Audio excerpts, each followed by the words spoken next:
Welcome to Decision 2020, the U.S. House of Representatives Candidate Forum. This is an opportunity for voters to hear directly from the candidates. Today, we turn our attention to the U.S. House of Representatives race in Michigan's 6th Congressional District, where Republican incumbent U.S. Representative Fred Upton faces Democratic challenger John Hoadley, Libertarian Jeff DePoy, and Green Party candidate John Lawrence.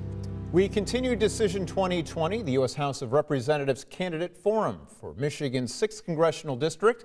Today's forum was recorded Tuesday, October 13th, from the studios of the Meijer Public Broadcast Center at Grand Valley State University. Joining us now is Libertarian candidate Jeff DePoy from Berrien Center. How are you today? Very well, thank you. All right. For anybody not familiar with yourself, tell us a little bit about yourself and why serving in Congress is important to you. Well, I'm an American father, veteran, and manufacturer. For too long, our elected officials have been distanced from the regular people of, especially the 6th District here in Michigan. I believe that a representative in Congress should be representative of the people. It should be an average citizen.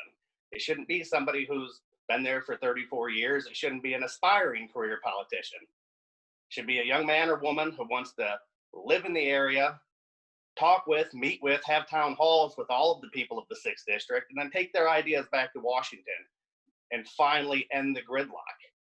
If we have Republicans and Democrats fighting each other 50%, we're going to continue going down the path we have right now. We get 15, 20 libertarians in Congress. Now you don't have a majority. You got to work together. You got to work with everybody. So that's kind of where I'm coming from, and giving it a shot and see what we can do. The coronavirus pandemic is a public health crisis. It's killed 210,000 Americans so far this year. It's impacting the economy, education, and society at large. In Congress, what steps would you promote stemming the spread of the disease and supporting the economy and our schools? Well, first of all, the coronavirus didn't impact the economy. The government did. A virus can't impact it. When you shut things down, when you lock the American people up, you're admitting that you're afraid of this virus. You're admitting defeat to the virus. What we need to do is we need to get behind our scientists, trust the experts. Yeah, they change their idea every few weeks, it seems, but with sound medical advice, a vaccine coming up, and letting the American people get back to work. Businesses know how to do this. There's safe plans for almost every industry where they can mitigate the risk of this virus, and I think we have to let the people have that power. When you have somebody sitting in Washington, basically ruling by decree, you're not going to have, it's not going to work, is what I'm trying to say. You have to give the power to the businesses and the individual people. The pandemic is impacting Americans' activities. What action should be taken ensuring that the presidential election is free, fair, and secure? I think we're on the right path right now. We've got mail-in ballots that have been sent out to people who request them. And I believe the polling places will be safe on November 3rd. So I think we're right on path right now. All right. The Affordable Care Act, it has been long debated. What is the correct course for providing Americans with health care? Do you believe people with pre-existing conditions should be protected? Yeah, that's a good question. The Affordable Care Act, I believe, is garbage. I don't believe it's constitutional. There'll be more on that with the Supreme Court hearings coming up. But the first thing we need to do is allow people to shop across state lines for their insurance. There's no reason that a healthy male or a healthy female shouldn't be able to buy insurance in Wyoming if that's cheaper. On top of that, we need to allow people to start importing their same medications, their prescription medications from Canada or Mexico. You know, they're dirt cheap in Mexico. It's the same drugs from the same company, and it's illegal to go there and pick up medication that you need to save your life. President Donald Trump has made it a point to renegotiate trade deals. Some of the negotiating tactics are enacting tariffs. In your opinion, is the overall plan working? What job creation strategy or strategies would you support? It's hard to tell if it's working yet. The trade agreement was just signed in right before the pandemic hit. So kind of everything before that went out the window. So we're going to need more time to see if the tariffs are working. What I think we need to do is start reinvesting in education at the high school level. You know, most of our high schools no longer teach machine shop. For too long, we've told kids that You must go to college. You have to get a degree. Take on $100,000 of debt day one. When in many cases you could get a $20 an hour job right out of high school, and by the time you would have graduated, you're debt free, making 25. How will you address racial injustice and police brutality? That's something that's going to need a lot of discussion, and that starts at the local level. You get out there, you talk to the people you represent, you talk to them, you share their views, you share their concerns, and you act on it. A lot of it is hyped by the media, though.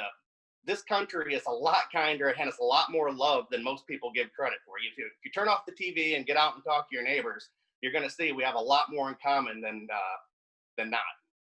From cyber interference in democratic elections to the proliferation of nuclear weapons, what defense or national security measures are necessary for dealing with emboldened world leaders and terrorists who are targeting the United States? Make no doubt about it. We must have the most overwhelmingly violent and professional military on earth to be used for the defense of our country alone. We can end the wars in Iraq and Afghanistan, which is 19 years now, over 19 years in Afghanistan. The people who planned 9/11 are dead 100 times over. Right now, we're over there making new terrorists every day by bombing their fathers, their mothers, their brothers, their sisters. We need to withdraw from those pointless regime change wars, and that'll give us the money we need to invest in cybersecurity and bring our troops home where they belong. How will you deal with special interest groups influencing policy in Washington, D.C.? We need to get special interest groups out of it right away. We need to ban lobbying. There's no reason to have any outside force other than the people of your district influencing how you vote in Washington. Do you believe humans are significantly contributing to climate change? Absolutely not. I do not believe so at all. West Michigan is known for its natural resources. Are there additional protections you believe are needed to protect our waters, our forests, and our farmlands? I think we're doing a pretty good job right now. We don't have major ecological disasters in this area. We don't have a lot of man-made pollution. In fact, the St. Joseph River, which flows straight through the district, is cleaner now than I've ever seen it. It's running crystal clear. You can see the bottom in 15 feet of water. We simply didn't have that when I was a kid. So I think we're on the right path right now to protecting the natural beauty of Southwest Michigan. Under what dire circumstance or government necessity would you be willing to support a tax increase? Under no circumstances whatsoever. I believe taxation is theft, and the federal income tax should be replaced immediately by the Fair Tax Act. There are economists concerned about growing wealth disparity as a threat to the country's future economic growth and prosperity. Do you concur or disagree? Please explain your stance. I disagree with that. Wealth disparity is effort disparity, in my opinion. Those who are at the top 1% or even the top 50% of wage earners in this country have applied themselves. They provide hundreds of thousands of jobs for the people of this country, and they've worked hard to get where they're at. And anything that can be said otherwise, I view as jealousy. Do you believe the nation should invest in alternative energy or rely on fossil fuels securing energy independence? I think the number one thing we need to do is have a nuclear reactor everywhere we can get one. They've become unbelievably safe in recent times and smaller. They've got them the size of a semi-truck that can power a large city now. It's safe, it's efficient, it's cheap, and it's clean. There's no reason not to go nuclear. In the meantime, yes, we'll use fossil fuels. I mean, you're always going to have diesel trucks. You're always going to have diesel tractors until Elon Musk gets even better and makes a better battery and electric motor. So we'll see what happens there in the future. But as of right now, I believe nuclear is the way to go. Final question. Is there a moral or personal issue you support that is in opposition to your party's ideology? What is it, and why do you strongly adhere to your belief? Yeah, okay. So the Libertarian Party's stance on abortion is kind of a fence-sitting, easy way out. They say that it's a very contentious issue, and the government shouldn't have a say in it either way. I disagree. I'm 100% pro-life, And I believe it's important that we protect the life of an infant in the womb. Libertarian candidate Jeff DePoy from Berrien Center, thank you so much for joining us. Absolutely. Thank you again for having me. I appreciate the opportunity.